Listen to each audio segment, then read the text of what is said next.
तुम्हें मेवात जाने से रोका जा रहा है, कल तुम्हें मथुरा, अयोध्या और काशी जाने से रोका जाएगा। इधर योगी ने ज्ञानवापी को लेकर खूंटा ठोका तो उधर मेवात में कांवरियों से बदला लिया। योगी ने कर दिया हरियाणा जाने का ऐलान। हरियाणा में खट्टर का ट्रैक्टर हुआ फेल तो योगी के बुलडोजर के लिए लगाई गुहार। मोदी बोले तुम डायरेक्ट करो बात। हर जगह अकेले योगी को कैसे भेज दूं? तुम लोग योगी की तरह सनातन और हिंदुओं के लिए क्यों काम नहीं कर रहे? हरियाणा में आज जो हो रहा है उसने हिंदुओं को सोचने पर मजबूर कर दिया है कि आज उन्हें मेवात में अपनी आवाज बुलंद करने से रोका जा रहा है। अगर ऐसा ही रहा तो वो दिन दूर नहीं जब मथुरा, काशी और अयोध्या जाने से भी हिंदू रोके जाएंगे। एक तरफ जहां भाजपा शासित उत्तर प्रदेश में हिंदूवादियों और सनातनियों के ऊपर फूल बरसाए जा रहे हैं तो वहीं दूसरी तरफ हरियाणा के मेवात में प्रवेश को बैन किया जा रहा है।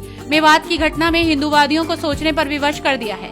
जब हरियाणा के मामले को संभालने में खट्टर फेल नजर आए तो फिर से याद योगी की आई।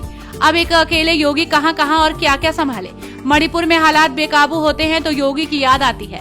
एमपी में कानून चरमराता है तो योगी याद आते हैं। इससे अच्छा तो योगी को प्रधानमंत्री बना दो जिससे पूरे देश की अर्थव्यवस्था और व्यवस्थाओं को अपने स्टाइल से संभाल सके।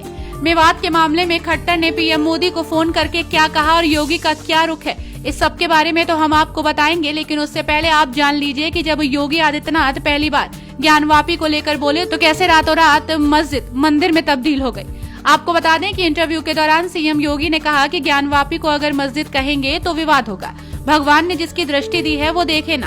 त्रिशूल मस्जिद के अंदर क्या कर रहा है? हमने तो नहीं रखा।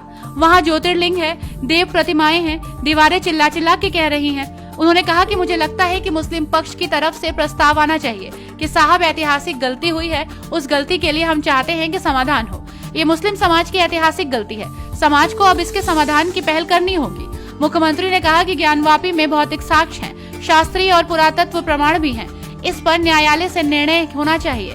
उन्होंने कहा कि इतिहास को तोड़ मड़ोड़ कर पेश किया जा रहा है लेकिन साक्ष्य तो तोड़ मड़ोड़ नहीं सकते।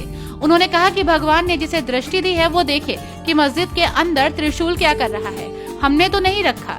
वो जन्म से दृष्टिहीन और दृष्टिबाधित होता है, उसे दिशा दिखाई जा रही है, लेकिन जो ढोंग कर रहा है उसे कोई रास्ता नहीं दिखा सकता। उन्होंने कहा कि वो लोग प्रमाण को भी नकार रहे हैं। मुख्यमंत्री ने मुस्लिम समाज से विकास पर चर्चा की, अपील की। उन्होंने पाकिस्तान की दुर्गति का उदाहरण दिया और कहा कि दूसरों के लिए कांटे बोने वाले व्यक्ति का शरीर भी उन्हीं कांटों में छलनी होगा। उन्होंने कहा कि पुरानी गलतियों की पुनरावृत्ति नहीं होनी चाहिए। मुस्लिम समाज की तरफ से इस ऐतिहासिक गलती के समाधान का प्रस्ताव आना चाहिए। सीएम ने कहा कि सरकार की ओर से कोई पहल नहीं हुई है, लेकिन यदि मुस्लिम पहल करेंगे तो सरकार विचार करेगी। उन्होंने कहा कि विपक्षी गठबंधन इंडिया नहीं बल्कि I.in.D. ग्रुप है। उन्होंने कहा कि विपक्षी दलों के नेताओं को चोला बदलने से उनके पिछले कर्मों से मुक्ति नहीं मिलेगी। देश की जनता तो यूपीए, कांग्रेस, सपा, आम आदमी पार्टी और तृणमूल कांग्रेस के कारनामों को जानती है। इन लोगों ने क्या गदर मचा रखी है। उन्होंने कहा कि ये लोग चोला बदलकर देश को भ्रमित करना चाहते हैं, लेकिन देश की जनता लोकतांत्रिक दृष्टि से बहुत परिपक्व है। उन्होंने कहा कि एनडीए का कैप्टन कौन है? योगी ने कहा कि नरेंद्र मोदी एनडीए के कैप्टन हैं। उन्होंने कहा कि मोदी के नेतृत्व में 2024 में एनडीए की पूर्ण बहुमत से सरकार बनेगी। बताया जा रहा है कि इधर एक इंटरव्यू में जैसे ही योगी ने ज्ञानवापी को मंदिर कहा तो उधर मेवात में तथाकथित समुदाय ने हरकत शुरू कर दी। लेकिन अब बताया जा रहा है कि योगी ने इन्हें ठीक करने का भी जिम्मा ले लिया है।